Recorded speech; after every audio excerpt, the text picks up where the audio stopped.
Cóż za piękny dzień tego 8 marca, w dniu święta wszystkich kobiet. Drogie panie, proszę bardzo, prosto na wasze święto. Już jakieś przebłyski wiosenne. Także życzę oczywiście wszystkim cudownym widzkom, ujawnijcie się. Wszystkiego dobrego, a ja korzystając z tego, że w końcu jest dzień, no może nie za ciepły, ale jakże słoneczny, mam 20 minut do pociągu i jedziemy do sąsiednich Gliwic. A cóż tam się będzie wyczyniać w tych Gliwicach?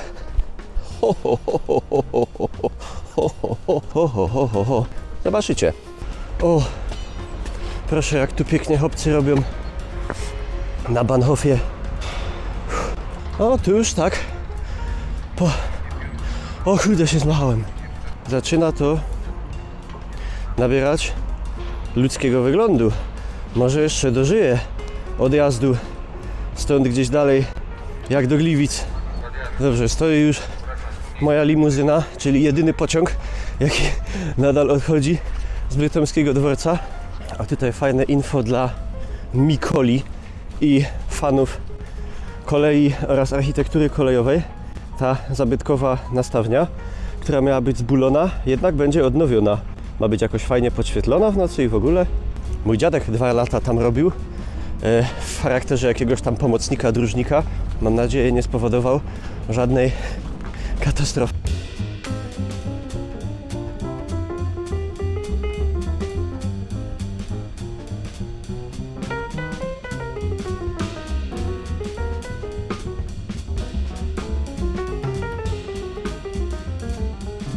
I jak się Państwu podoba plac przed dworcem głównym w Gliwicach po remoncie? Ale betonoza, ale betonoza, ale betonoza, ale betonoza, betonoza. Betonoza, nie, to betonoza, betonoza. Gliwice to jest metropolia. 3 razy mi GPS pokazał zły kierunek. Pytam się, idą jakieś 2 starsze panie, pytam się, pani, dobrze idę? Nie, my nie są sam stąd, pana, nie, my to nie wiemy, nie, tego to nie wiadomo, nie, no to wyżak. No ale właśnie, bo nie powiedziałem w końcu, gdzie się wybieramy. Otóż z okazji tak pięknego dnia i tak pięknej pogody i pięknego święta Dnia Kobiet, idziemy na cmentarz. O, Nichlaus, super! Zawsześmy o tym marzyli, nie? No mają te Gliwice takie momenty, no, niebrzydkie. Nie powiem, że nie. Fajnie jest tak schludnie i dużo ścieżek rowerowych. Tego wam zazdroszczę. No momentami nawet pięknie, proszę, jakieś takie willowe chałupy, a tu po drugiej stronie, proszę, czerwona cegła w pięknym wydaniu. Nowoczesne kościoły. Ogólnie percepcja, o jakie mądre słowo, miasta Gliwice jest takie, według mnie, że w tym momencie jest oczywiście o wiele bardziej zadbane i wyremontowane niż Bytom. Ma więcej wyremontowanych kamienic, ma fajniejsze, różniejsze chodniki, oczywiście ma strefę ekonomiczną, co daje duży rozwój miastu, ale Bytom jest gęściej zabudowany i zachowało się więcej tej zabudowy. Może to dlatego, że przez ich środek w zasadzie przechodzi droga przedwojennej, tylko trzeba trochę czasu i trochę dużo pieniędzy, ale to idzie wszystko w dobrą stronę. No a tu w końcu może wam powiem, czemu jesteśmy na cmentarzu. Proszę, niby wiosna ledwo się zaczyna, tu już pięknie zielono, jakże spokojnie, cicho, nieco tajemniczo, onirycznie. Nawet nie wiem, co to znaczy onirycznie, ale tak mi się zdaje. Wchodzimy, proszę Państwa, na cmentarz hutniczy w Gliwicach. Cmentarz bardzo, bardzo stary. Zresztą jak widać z początku XIX wieku. Zdewastowany bardzo, oczywiście głównie po 1945 roku, kiedy trwało tak zwane odniemczanie. Niszczono nagrobki z niemieckimi napisami, skuwano te napisy, przekopywano te groby i dopiero jakiś czas temu zaczęto tutaj dbać o to, co tutaj jest. Jest tu pochowana pewna postać, już widać. No, tu gdzieniegdzie tylko się zachowały daty. Jakieś widać 1849. Tutaj gdzieniegdzie chociaż odtworzono jakoś. No jak sama nazwa mówi, cmentarz hutniczy. Są tutaj pochowani ludzie związani właśnie z tą gałęzią przemysłu. I widać też po pozostałościach gdzieniegdzie takich obszernych grobowców, na przykład jak tutaj, no, że były to rodziny nie byle jakie. No, tu niestety już tylko takie dynkmale, tabliczki poskuwane, pewnie jacyś inżynierowie, dyrektorzy hut i inne ważne postaci. Tutaj jedynie jakaś data 1883. No niestety tak to wyglądało. Tak to wyglądało niestety po 1945 roku na wszystkich ziemiach zachodnich, gdzie mieszkały społeczności niemieckie. Nieważne, czy ktoś był tam czemuś złemu winny, niewinny, no ale nie mogło po Niemcach na odwiecznie piastowskim, między innymi Śląsku, przecież pozostać jakiś ślad. A tu proszę, kogo mamy? Theodor Erdmann Kalide. Tutaj ktoś z rodziny, Wilhelm Kalide, Charlotte Kalide, urodzona Działas. Pan Kalide przecież zaprojektował m.in. na przykład słynnego lwa śpiącego w Bytomiu. Budynki mieszkalne tak zwanego Kalide bloku dzisiaj przy ulicy Akcentowicza i wiele innych pięknych rzeczy na całym Górnym Śląsku. Tu proszę panowie Albert i Paul Dowerk, tu posiadacz fabryki, Stadrat, radny miejski. No ale ja tu przybyłem z kuli tego pana Johna Beldona.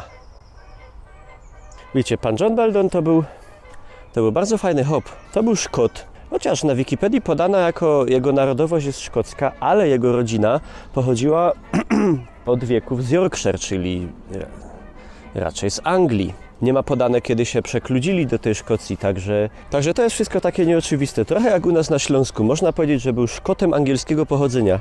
Urodził się w 1772 w Larbert i cała jego rodzina była związana właśnie z hutnictwem.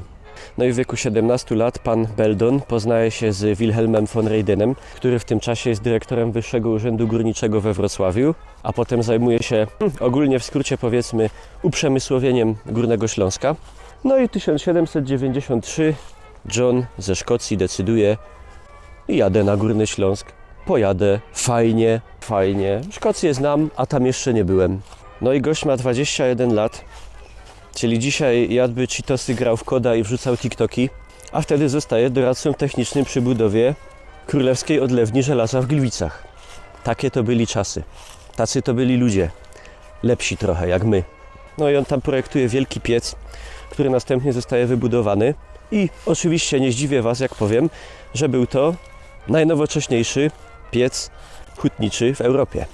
No, bierze też m.in. udział w projektowaniu najstarszego mostu żelaznego w Europie, też na Śląsku, na Dolnym Śląsku, w miejscowości, żebym się nie pomylił, Łażany nad Strzegomką. No i oczywiście w 1799 roku jest jednym z ludzi, którzy projektują razem z panem Reydenem m.in.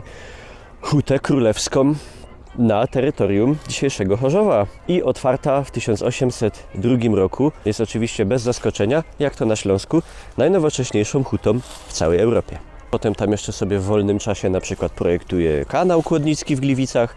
No i na tym jego zasługi się nie kończą, długo by wymieniać. Potem sobie pan John Beldon zamieszkuje w Gliwicach. Jego żona w ogóle też ciekawe jest z pochodzenia Włoszką, także Szkot z Włoszką w Gliwicach na Śląsku. Normalna rzecz. W Gliwicach na Śląsku. Normalna rzecz. I tu spoczywa, tu zostaje pochowany. Jakiś czas temu fajnie odnowiono mu ten dynkmal, ten nagrobek. Takie to były czasy, taki to był świat. Także na naszej tutaj ziemi ojczystej osiedlali się nie tylko ludzie z krajów niemieckich, czy tam z Polski, z Czech, z Moraw, ale i byli ludzie z tak odległych zakątków świata. No wiecie, dzisiaj można do Szkocji zalecieć tam w godzinę samolotem, nie? Ale jednak to były trochę inne czasy i jednak taka podróż Szkocja, Górny Śląsk to było wyzwanie. Nawet tacy ludzie się tu, jak pan John Beldon, znajdowali i wspaniale współtworzyli, tworzyli tą naszą krainę, która wtedy, jak słyszycie, no nie była jakimś zapadłym zadupiem na Dalekim Wschodzie Europy. Tu najnowocześniejsza huta, tu najnowocześniejszy piec, tu najnowocześniejsze zakłady. Tu przecież rewolucja przemysłowa, zostaje wynaleziona maszyna parowa. Pierwsza jest w Anglii, kolebce rewolucji przemysłowej, a następna ląduje gdzie? We Francji? Nie. W Belgii? Nie. W Norwegii? Też nie. Na Górnym Śląsku. W Tarnowskich Górach. Także fajnie, że pogoda dopisała, że mogłem Was tutaj zabrać. A do takiego miejsca, że myślę, że jakbym zaczepił losowe 10 ludzi na ulicach Gliwic, połowa optymistycznie wiedziałaby w ogóle, że jest takie miejsce, że tu leży taki hop fajny ze Szkocji, John Belldon i nie tylko. A warto, myślę, żeby ludzie, którzy tu żyją, którzy się jakoś z tą ziemią utożsamiają, czują się Ślązakami i tak dalej, żeby takie rzeczy wiedzieli. Myślę, warto. Drogo mnie będzie kosztować ta wyprawa, bo właśnie się zorientowałem, że zgubiłem futerał od kamery. Nie wiem, czy tu na tym cmentarzu, obszedłem go już całe 3 razy, czy gdzieś po drodze. Może mi go John Belldon wyjął z kapsy. Nic no, koszta zostały poniesione. Zostawcie przynajmniej jaką łapkę w górę. Wróciłbym do domu przekonany, że po futerale. Oczywiście, gdzie był futerał? W kieszeni w bluzie. Przepraszam, panie Johnie, że was oskarżył o kradzierstwo. Ale jak ta łapka do wierchu już żeście dali pod tym filmem, to nie cofajcie tego, to zostawcie już to być tak jak jest. No to już tam, Będzie na Ibrich. Dobra, to teraz die Richtung Gleiwitzer Hauptbahnhof und dann fahren wir zurück nach Beuthen. No i jak się to godo, alles in Ordnung. No i cyk, 5 minut i do domu, pyk, 15 minut i w domu. I tak to się żyje w tej potężnej metropolii górnośląsko-zagłębiowskiej.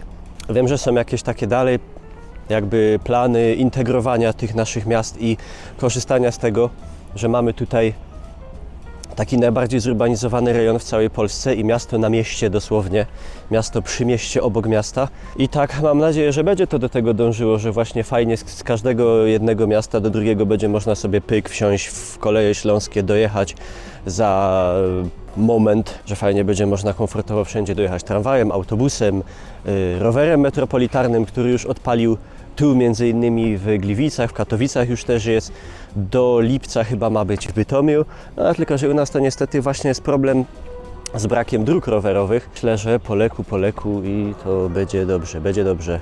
A to jest ciekawa sprawa.